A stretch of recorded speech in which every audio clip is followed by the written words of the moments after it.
Well, the Toledo Walleye continue their dominance over the Iowa Heartlanders as we welcome in Matt Melzak, the voice of the Walleye. And Matt, 3 wins in Iowa this past weekend, 12 straight victories for the Fish. Yeah, overall they have been on quite a tear right now, and no surprise what they've done to Iowa. They 9-0-1 this year against the Heartlanders, just 1 shootout loss. That's it on their entire resume this season out of 10 games against Iowa. So no surprise they were able to do what they did.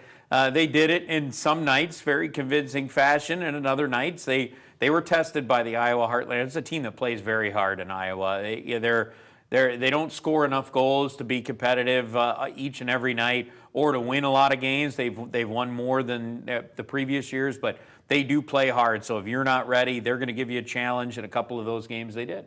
All the focus today has been on the eclipse. Well, this past weekend, Brendan Hawkins continues to eclipse the Walleye record book. Yeah, he certainly does. First Walleye player to ever hit 90 points.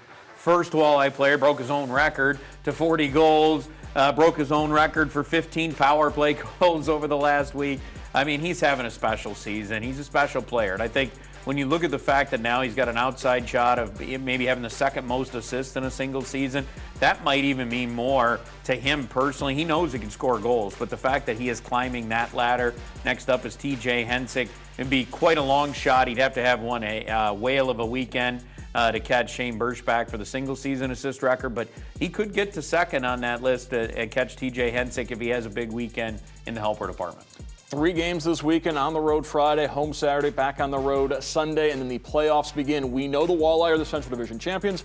We know they will open up at home April 19th and 20th. The opponent to be determined, because as we take a look at the Central Division standings, there's still a lot of possible movement. Now, there's a lot of numbers on your screen here. Let's break it down for you. Walleye are in first place, 732 winning percentage, 46-14, 4-5 record, 101 points.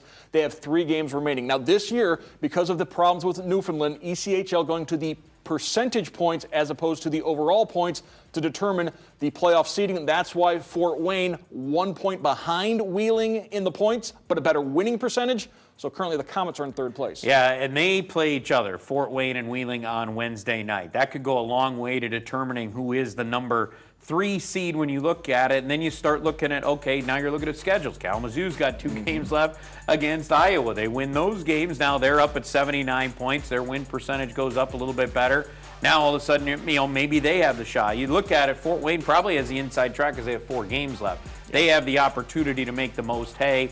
The question for them is they've got Wheeling on Wednesday. It's a massive game in Wheeling. They come home for Indy on Friday. Then they play Toledo back-to-back at the Walleye and then hosting Walleye on Sunday. But that Sunday game could mean everything for the Fort Wayne Comets, not only to get into the playoffs, Mark, but to where they end up, because it may come down to that game on Sunday, whether it's Toledo and Fort Wayne or Toledo and one of the other guys. Yeah, 19th and 20th, we know those will be the home dates. We know the Mud Hens will be on the road that weekend, but the Mud Hens are home this week, so Saturday we'll have another Fins and Feathers doubleheader, and the Indianapolis Indians are coming to town, Pittsburgh Pirates AAA affiliate, and you've got some pretty high-profile prospects on that Indy team. Yeah, including the #1 overall pick from this past year, Paul Skeens. He could be throwing at some point this week. He's going to throw at some point this week for Indianapolis. The date will be the question, whether we've heard maybe Wednesday, maybe Thursday. We'll have to just see how the rotation fills out for Indianapolis. Quinn Priester's another highly thought of pitching prospect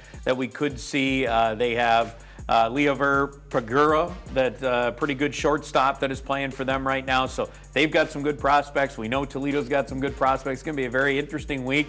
And weather-wise, we look good, Mark. It's going to be a lot of fun to get out to the ballpark. Absolutely. Looking forward to it. Of course, those will be 6:35 starts for the Hens on Tuesday, Wednesday, Thursday.